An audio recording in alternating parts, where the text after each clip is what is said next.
NewtonRaphson method is used for finding the root of a nonlinear equation. We are going to discuss about the algorithm of NewtonRaphson method. We are trying to find out the root of a nonlinear equation f of x equal to 0. That is the main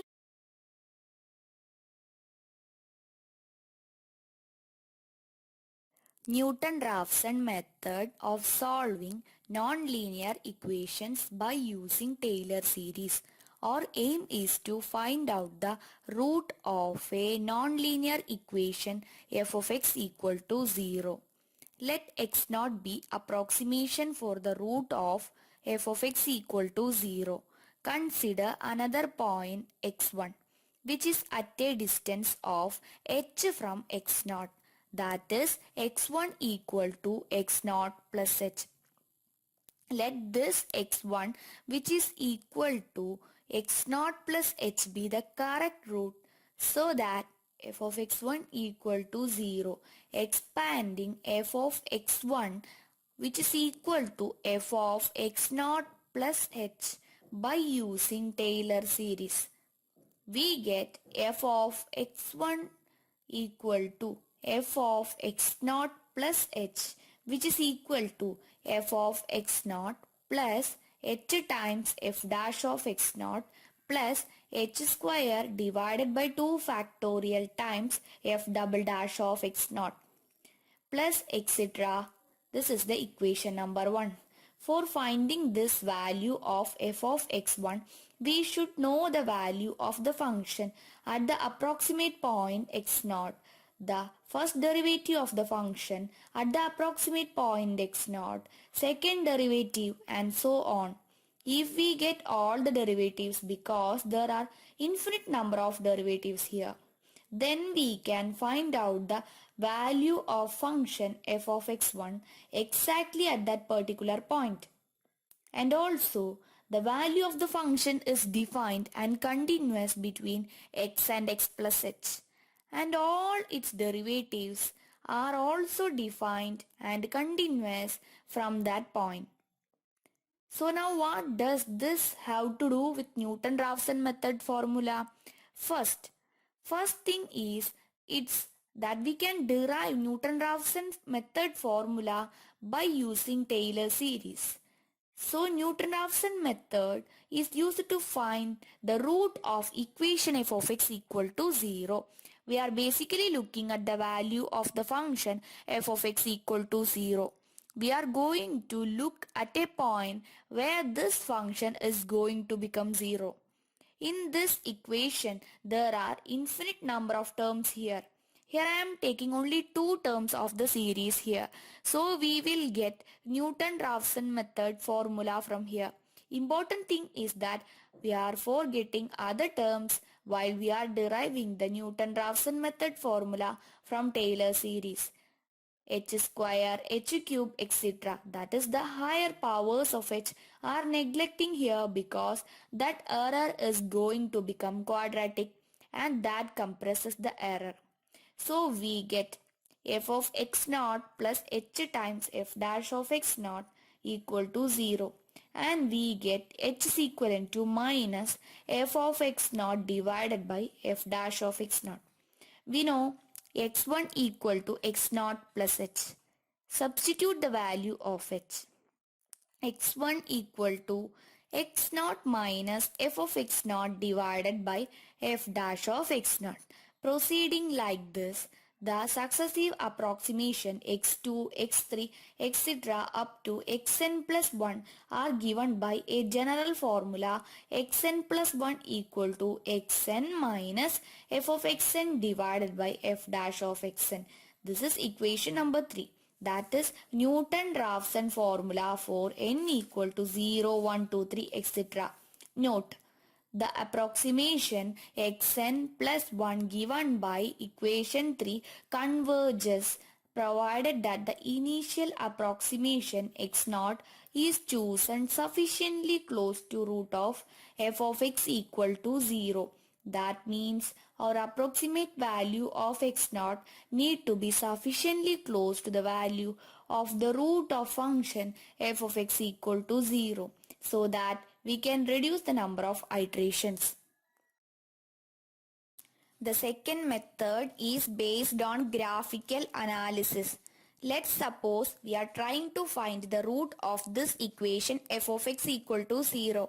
Consider the first graph in the slide. Here we can see the plot of function f of x as a function of x. We can start with some initial guess, say x0 on x-axis. The point on the curve corresponding to x0 on the x-axis is x0 comma f of x0. If we draw a tangent at that particular point, we are going to find out that it crosses the x-axis right at x1. Corresponding to x1, the point on the curve is x1 comma f of x1. Similarly, if we draw a tangent at that particular point, it crosses the x-axis at x2. And if we keep on doing this, our tangent line which we are drawing is eventually going to pass very close to the root of equation f of x equal to 0 or to the 0 of the function. And that's what the basis of NewtonRaphson method. That means if the tangent is drawn continuously and see where it crosses the x-axis and use that as your new estimate of the root. And let's go ahead and see how we can develop this formula for the Newton-Raphson method. Consider the second graph in the slide. Don't bother about notations. At point A, we can use any notations xi or xn or anything. Only thing is to understand the concept. Or we can use x0 and finally generalize the formula. Here, the tangent to the point B, that's xi comma f of xi, meets at C, that's xi plus 1, making an angle alpha. Take tan alpha. Tan alpha equal to AB divided by AC. Here, tan alpha is the derivative of f of xi, that is f dash of xi. That means drawing the tangent is same as the tangent of the angle of this tangent line, which will be same as the value of the derivative of the function at that particular point. So, f dash of xi equal to f of xi divided by xi minus xi plus 1. Here, f of xi equal to AB and AC equal to xi minus xi plus 1. We can understand it clearly from the graph itself. So, rearranging the equation, we get xi plus 1 equal to xi minus f of xi divided by f dash of xi. We can use xi or xn as our wish.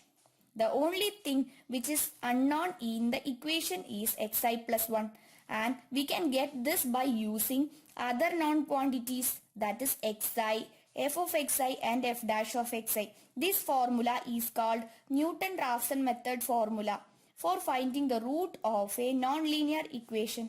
We can understand the algorithm by solving an example. Now let's do an example of Newton-Raphson method. Here the question is find the positive root of x square minus 10 equal to 0 using Newton-Raphson method. While doing any problem using Newton-Raphson method, you should check whether the function is in the form of f of x equal to 0 or not. If it is not in that form, then you should have to convert it into that form. Because Newton-Raphson method is applicable only for that type of equation in which f of x equal to 0. In question x square minus 10 equal to 0, it is in the form of f of x equal to 0. Here f of x is x square minus 10. To solve any transcendental equation, first we need to find out the value of approximate root, that is x0. For that we have to find out two successive x values such that one will produce a negative solution for the function, another will produce a positive solution for the function. So here, first I find out f of 0, which is equal to 0 square minus 10 equal to minus 10, which is a value less than 0. Then f of 1 equal to 1 square minus 10 equal to minus 9, which is a value less than 0. Then f of 2 equal to 2 square minus 10 equal to minus 6, which is a value less than 0. Then f of 3 equal to 3 square minus 10 equal to minus 1, which is a value less than 0. Then f of 4 equal to 4 square minus 10 equal to 6, which is a value greater than 0. So here we got two successive x values, that is 3 and 4, such that 3 will give a negative solution for the function and 4 will give a positive solution for the function. So we can say that the root of the function lies between 3 and 4. Next, we have to find out the approximate root, that is x0. x0 is either 3 or 4. Which of these two x values will give a solution close to 0, then we can take that x value as our x0. Here f of 3 is minus 1 and f of 4 is 6. Minus 1 is close to 0 than 6, so we can take the value of x0 as 3. To find out the root, we have to use this NewtonRaphson formula. Xn plus 1 equal to xn minus f of xn divided by f dash of xn. Here f of x is x square minus 10, which is already given. Then f dash of x is the derivative of the function f of x. We all know that derivative of a function x raised to n is n into x raised to n minus 1 and derivative of a constant is 0. So here derivative of x square is 2 into x and derivative of the constant minus 10 is 0. So here we got the value of derivative, that is f dash of x as 2x. For the first iteration, x1 equal to x0 minus f of x0 divided by f dash of x0. Here put the value of x0 as 3. Then x1 equal to 3 minus f of 3 divided by f dash of 3. Here f of 3 is 3 square minus 10, which is equal to minus 1, and f dash of 3 is 2 into 3, which is equal to 6. So we got the value of x1 as 3.16667. In the next iteration, x2 equal to x1 minus f of x1 divided by f dash of x1. Here put the value of x1 as 3.16667. Then x2 equal to 3.16667 minus f of 3.16667 divided by f dash of 3.16667. Here f of 3.16667 is 3.16667 square minus 10, which is equal to 0.027799, and f dash of 3.16667 is 2 into 3.16667, which is equal to 6.33334. And we got the value of x2 as 3.16228. In the next iteration, x3 equal to x2 minus f of x2 divided by f dash of x2. Here put the value of x2 as 3.16228. By calculation, we got the value of x3 as 3.16228. By comparing x2 and x3, we can see that x2 and x3 are exactly same. So comparing x2 and x3, we got the root as 3.16228.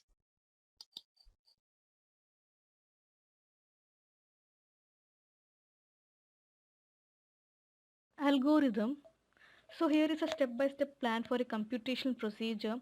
First, in the input we input an initial variable x and an allowable error value dx. Then comes the output. The output here is to get the root of the function. The function f of x we consider here is x square minus 10 and the derivative of function is 2x. And now for a given initial value x, compute the value of function x and derivative of function x. And in the next step we have to compute the value of h, since we know h is equal to function of x divided by derivative of function x. And in the next step, using Newton-Raphson method formula, xn plus 1 is equal to xn minus h, we find the roots. And in the last step, if the calculated accuracy, that is the difference between two consecutive calculated value, is greater or equal to the allowable error dx, then we have to repeat the step.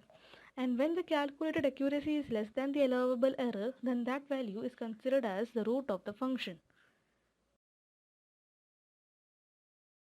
In the program, x square minus 10 is the function considered. Moving in, declaration of header files are done.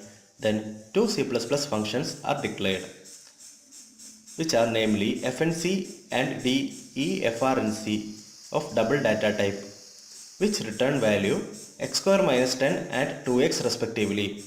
Now entering the main program by using int main xn, h, xn1 dx variables are declared, which are of double type. As proceeds, enter the value of xn is displayed as output and xn is entered as input. Similarly, accuracy needed is also outputted on the screen and dx is given as input. The steps from now on are the heart of the program, which initially defines value of h, that is h equal to fnc of xn divided by defrnc of xn. Only now function call is made. Now initial value of xn is made as xn equal to xn minus h.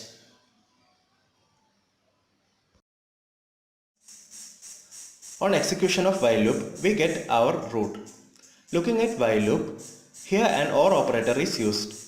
The conditions considered are xn1 minus xn greater than or equal to dx and xn minus xn1 greater than or equal to dx. If any of this is true, while loop is executed. Executing while loop, we can see that value of xn is updated as xn equal to xn1, then new h is found, and finally new xn1 is found. When the conditions fail, we can obtain our required root and is printed. A sample output is displayed here in the format of a picture.